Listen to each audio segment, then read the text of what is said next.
All right, because this is a cool talk here. This is Suzanne Nelson, and she's going to talk about how video games change perspectives of, 18. What do you call them in your description? Video games. The gamer generation. Yeah. Okay. So video games change their perspective, and we were just having a great conversation up here about video games, and so I'm just going to turn over to Suzanne and let her talk about something more interesting. Okay. Hi, so I'm Suzanne, and I am a middle school teacher. I do social studies, and I taught history before. And a few years ago, I was working on my master's, and I was actually at this conference where one of the authors of The Kids Are All Right, the gamer generation, came and gave a talk, and I read his book, and it completely changed kind of how I thought of everything. I'm not a huge gamer. I'm a dabbler. I'm getting into gaming. I am now playing Assassin's Creed 4. I'm a big fan of Batman. My husband's a Destiny player, so those of you who are Destiny players, lots of those. So we're going to talk about games and how that changes the way we think, and this is actually going to be interactive. So if you have a laptop, I would like you to pull it out, or a tablet, or whatever, because you guys are going to be looking information up with me as we go through this. And this is the first time I've done a presentation in this format, so it'll be kind of an experiment, and I know anybody listening online won't be able to hear what people are saying, so I will repeat figures and whatnot. So while you guys are getting that ready, I'm actually not going to put this into presentation mode because I'm going to be editing as we go along. So I created this in 2012, and I crossed that out because we're going to update the data. If you have questions or comments, you can talk to me afterwards. There's my email address. And I put a copyright information because I had this online at one point, but I'm actually not too worried about that. Okay, so my statistics are old. My husband told me so. They were from 2012, which is old. So we are going to update them to 2015. I have a bunch of links on a Google document, and I shortened it through a Google URL shortener. So if you would please go to that. It is goo.gl/6EA, capital K, H, and that is an L. And then once you get there, I want you to click on the first link, but I don't want you to peek, and I'm going to do the same thing.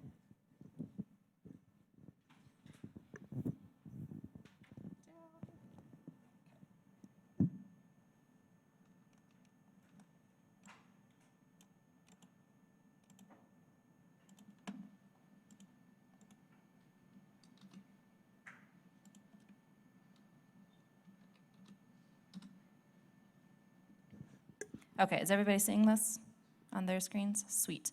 All right, so go ahead and click on that first link, and what it should do is it should take you to a document.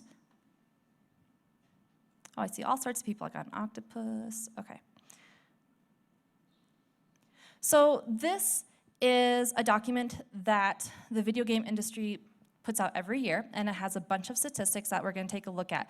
So I said you weren't allowed to peek, but I'm going to go ahead and let you guys kind of scroll through. The most interesting pages are going to be pages 2 through, I think it's 9 or 10. So go ahead and take a look at some of those statistics.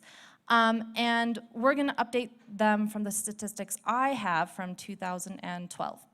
Okay, so why are we studying gamers? Those of you who have it open, if you could go to page 2, there's some statistics there. Back in 2012, actually I think the document I was working off with was a 2011, 72% of all American households play video games. They have it phrased a little bit differently here, but how many households? 80%. Okay, so this has increased to 80%, and that would be 4/5, right? Okay, 4/5 of all households. However, few people have studied the impact of games on today's young people, except for the whole, our violent video games making our kids violent, those types of questions. They haven't really studied a lot of neuroscience, and even fewer have studied the impact of games on today's students, but that's changing. Okay, so what we know about education, whether it's kindergarten, preschool, all the way to seniors in college to graduate students, we know that classrooms should be student-centered and that instruction should be differentiated. We also know that there are a ton of new techniques and practices for teachers, and I'm guilty of this, but we keep going back to this type of format. where we have the teacher in front of the room, we have a chalkboard or whatever, and sometimes you might have some computers. I'm really lucky to work in a district that is one-to-one. Our middle school had the debate of iPads versus laptops, and we ended up going with laptops, which I'm very happy about because I feel like there's a lot more functionality for our students who are doing more typing. So what I'd like you to do is I would like you to talk to your neighbors, and those of you who are viewing this online, I apologize. If you don't have a neighbor, I would like you to get up and find a neighbor. I want you to talk about why it is we go back to the, hey, I'm the teacher and you're gonna listen to me, rather than the student-centered instruction that we know works for students. So, okay, I took 15 seconds, so it's gonna be 2 minutes and 45 seconds, go. So you need to move around, talk.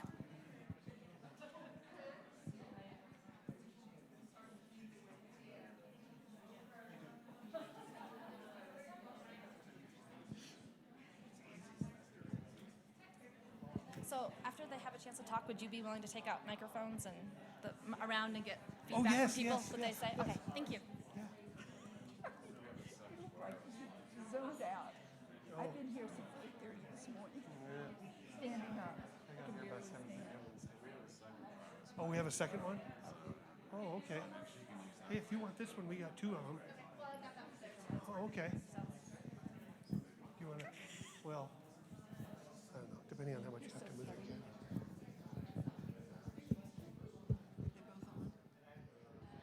All right, I'm gonna give you 20 seconds, so wrap up those thoughts.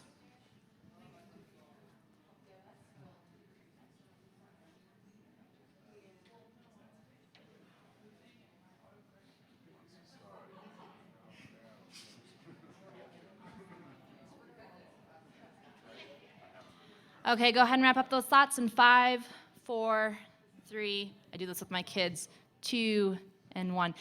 And the reason I do that is there's nothing more annoying for me is when somebody's sharing an idea with me or I'm sharing an idea with them and the presenter wants you to be quiet right then and there because you're trying to finish that thought. So that's a practice that I have is I try to give people a little bit of warning so that they can wrap it up and then I'm not fighting the talking.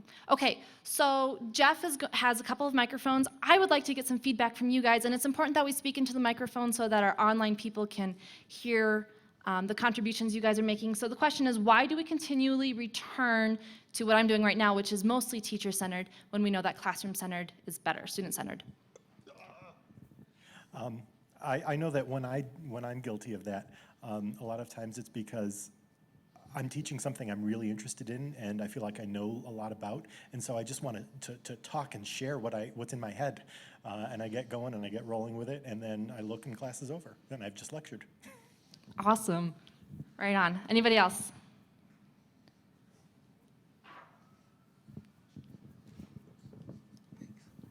The first thing that came to my head was the old thing is that we teach the way we were taught. We just keep falling back to how we were taught. It's an easy way out in a lot of cases. Awesome. I love that you brought that up because that's something that I think we should talk about some more. Yeah. Anyone else have any thoughts? I saw you move. No, I thought he You go. All right. I think between the two of us, one of the biggest things we noticed were the structures of our classroom. And some of that has to do with, I'm in a high school setting and I have 6 different rooms, and each room is different. And so sometimes the structure of the classroom isn't that conducive, or the number of students you have within a classroom. Trying to just, I guess, figure out for the actual structure of the room. So looking at those physical limitations and all, you're a traveling teacher. That's hard. Do you have a cart? Yes. We have a math teacher who has a little horn on her cart that she beeps, like, you know, like it's a bike horn. It's awesome. And all the kids know she's coming, so they get out of the way really fast. Right on. You just like plow them over. Awesome. Right on. Okay. Any other thoughts? These are all awesome. Okay. Well, we will have more time to talk and get some more thoughts. So, you know, think about sharing on the next round. So we do have a lot of practices that are based on pedagogical, gotta love that word, research, but they don't really take into account how students are learning today. And that's kind of my theory. I don't have any science to, you know, back that up. That's kind of my theory, my observation. So Beck and Wade are 2 authors, and they actually studied young people entering the corporate world. And so this was back in 2006, 2007, which is a long time ago. 7, 8 years is a really long time when you're looking at research. And what they did is they compared these young people to more established, that was their way of saying older, generations. Now, I'm 32, almost 33, and so I am relatively young, but we also have people who are up and coming that are becoming new teachers who have a different perspective, and I'm right on that cusp. I'm on the cusp of not having grown up with video games, but my sister played all the time and looking at that. What they found, though, was that people of all ages, so regardless of how old you are, if they are heavy gamers, they actually perceive the world differently and they behave differently as a result. So a lot of the lessons that they're taking away from gaming, they're applying into their daily life. When I originally did this, I said most, but I had to change this because it's been a few years. Many teachers and educators and corporate bigwigs did not grow up playing video games. Most educators, and this goes back to the comment that we had earlier, were taught by non-gamers, so we had a very traditional method of teaching. The thing is, most of our students are gamers. So there's this disconnect. It becomes a we versus them. I heard some people talking after our keynote speaker, and they were talking about how different their grandchildren are and how different their kids are and how different kids are today. And there's a definite us versus them, but I think it's more of a misunderstanding, a misconnect. So we find them, the children, the students, puzzling, and until we understand them, our teaching will not be as effective as it could be. Okay, so this is the fun part. I want you to list as many negative stereotypes of gamers as you can, and then we're gonna share. So I'm gonna give you 30 seconds, it shouldn't take long, to come up with a bunch of negative stereotypes of gamers, and go. Oh, this should be easy. Come on, guys.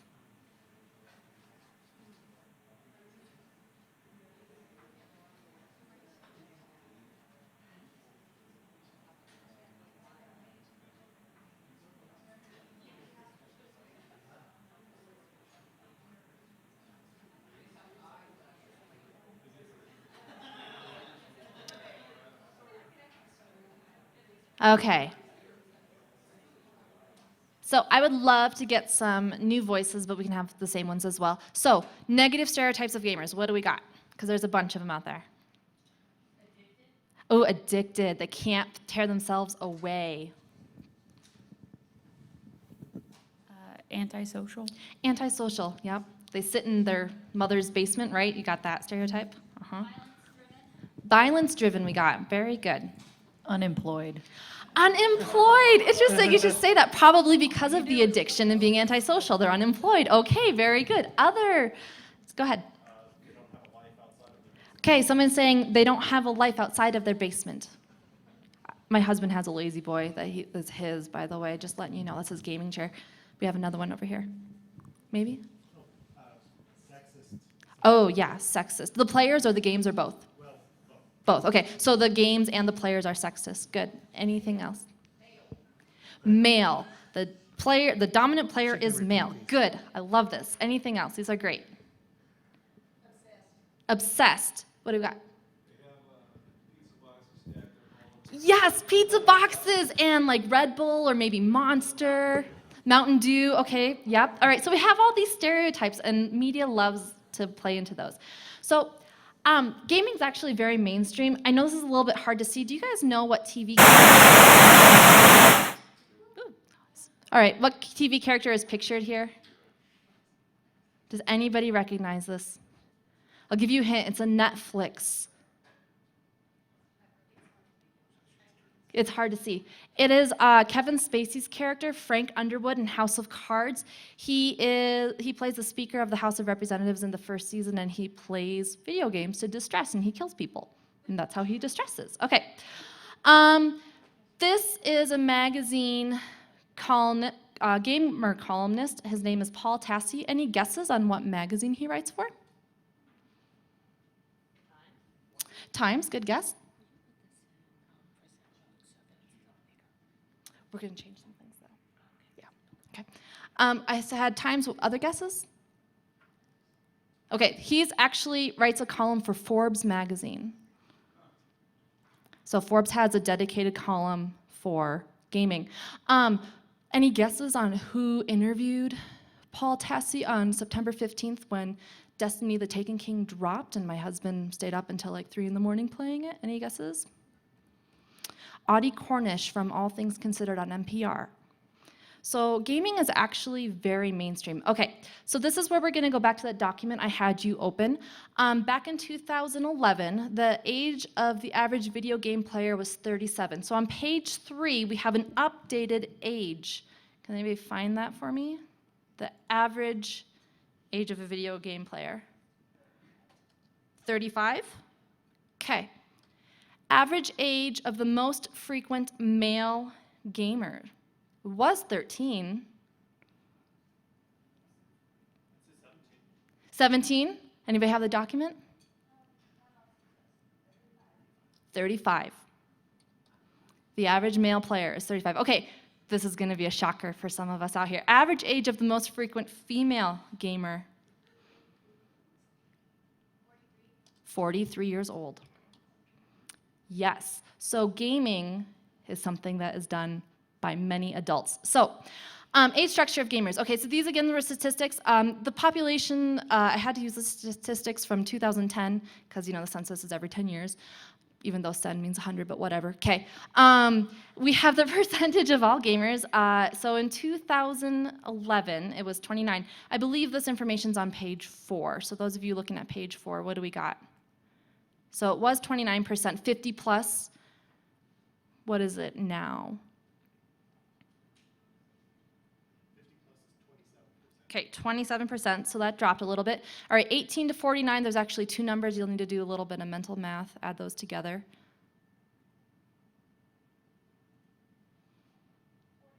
Okay, 47.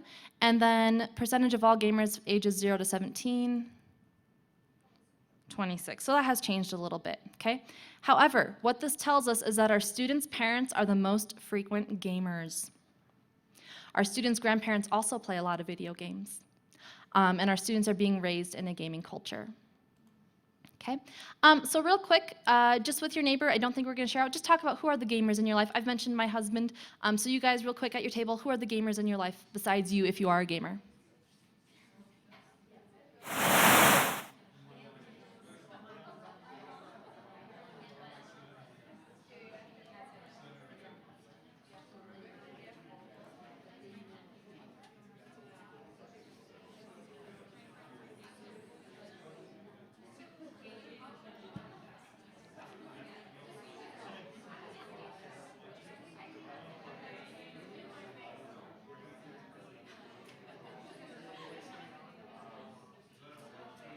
Okay, you got 10 seconds, wrap up those thoughts.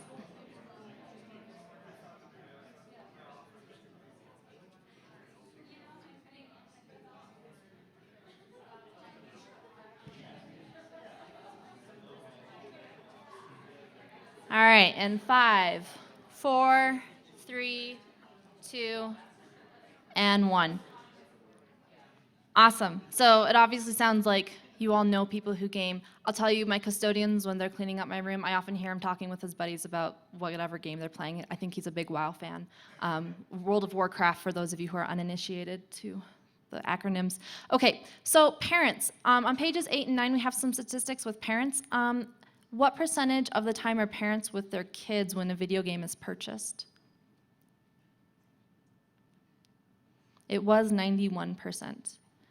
And I honestly don't remember if this dropped or stayed the same. It's the same? Perfect. And then children get parental permission to buy or rent a video game at least what % of the time?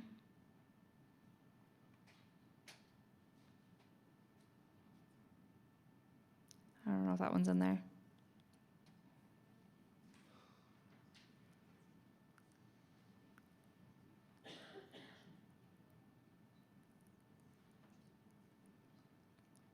I'm going to pull this up. So those of you, these are the statistics we're looking at. Oh, gender, somebody said male earlier. 56% of gamers are male, 44% are female. So that's kind of an interesting one.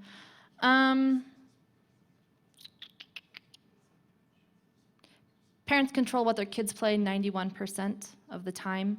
79% of parents place time limits on video game playing.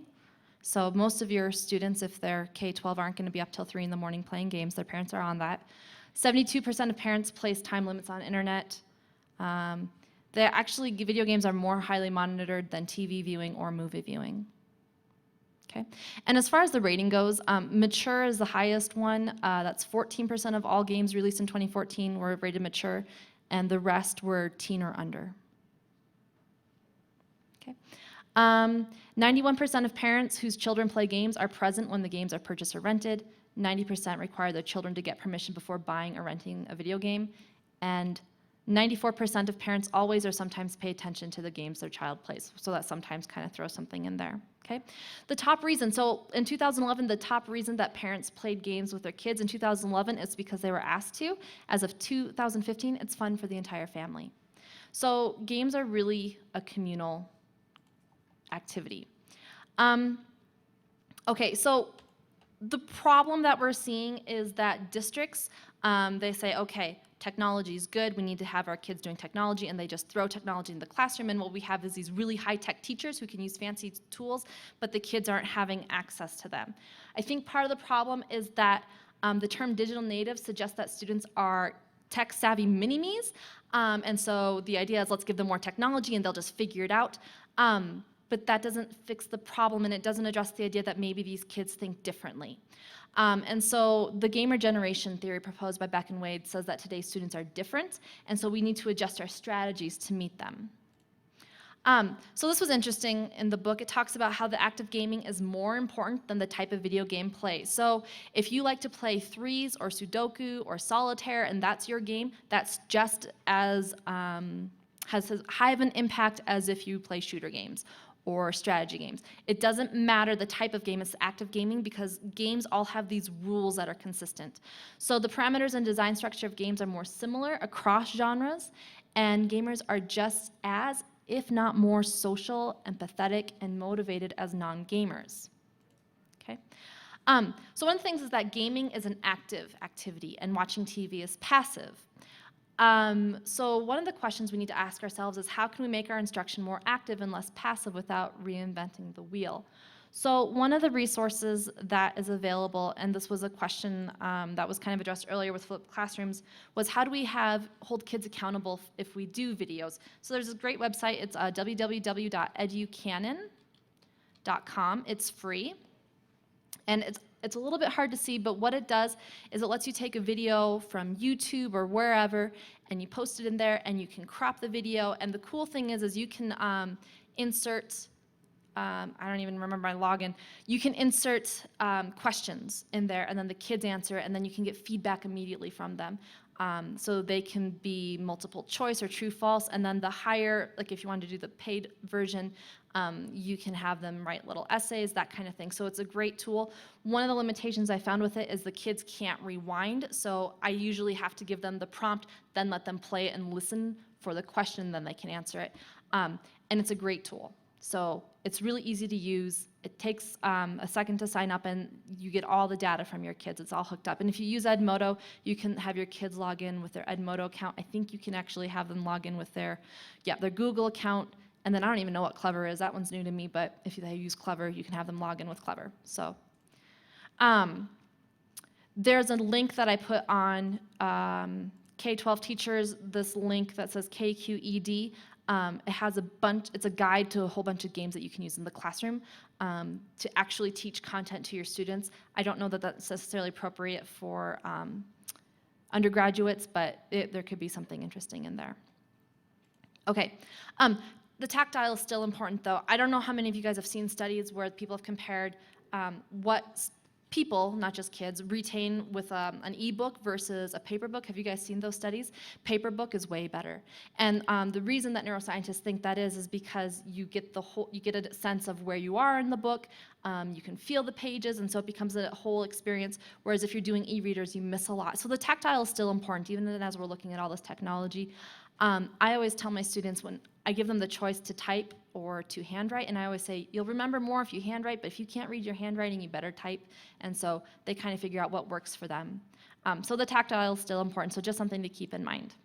Okay, so that was like a little tangent. So the game of life. So games are governed by rules, and these rules cut across the game.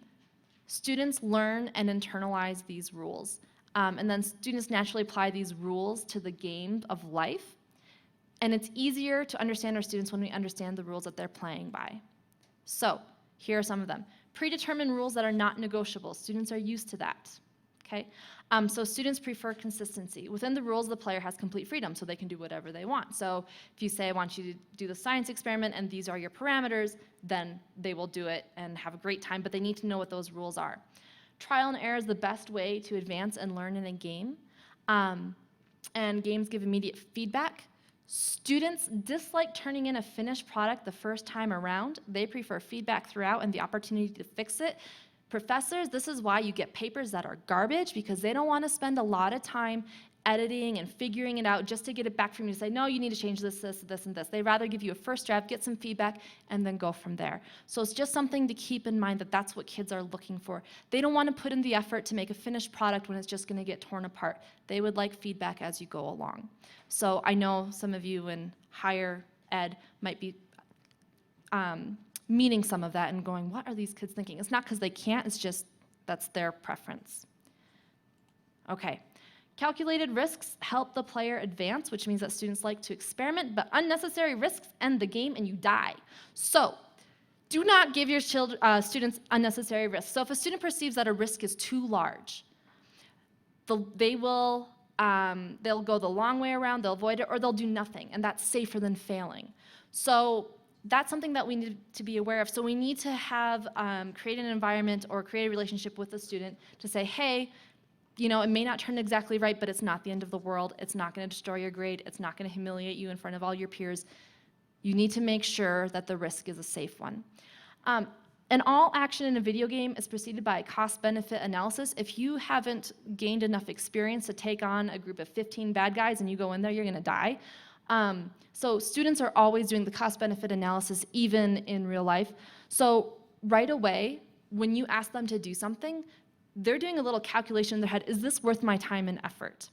If they perceive that it's not going to be beneficial to them, and that doesn't mean that they won't do something because it's not easy, but it means that they are worried that it's going to, that they're going to fail at it, then they won't put in that effort. So what really matters is that the risk is low. Otherwise, they're not going to act. Does that make sense? Okay, I'm talking kind of cyclically here.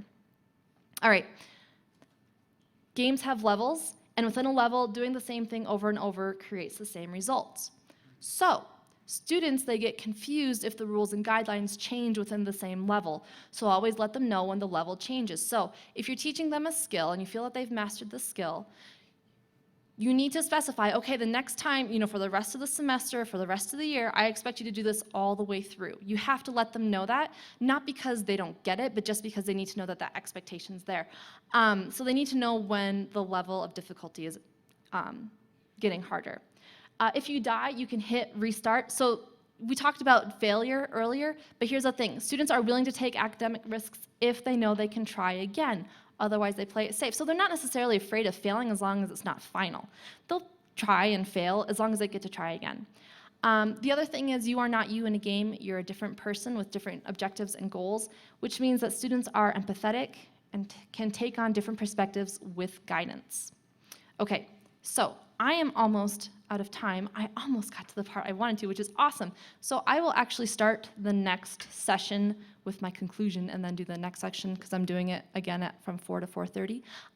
We'll real quick take questions and you guys can break if you want to and we'll just go from there.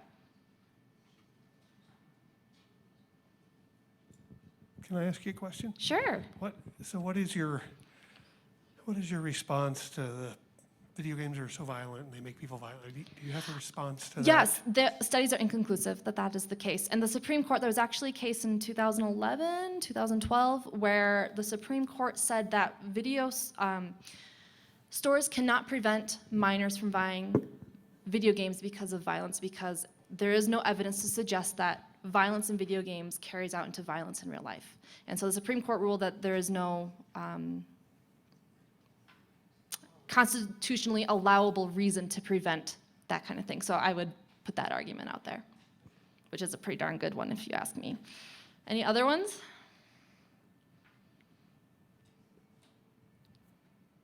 Okay, cool. So we will break, and I guess I'll see some of you hopefully back at 4. So thank you. Thank you.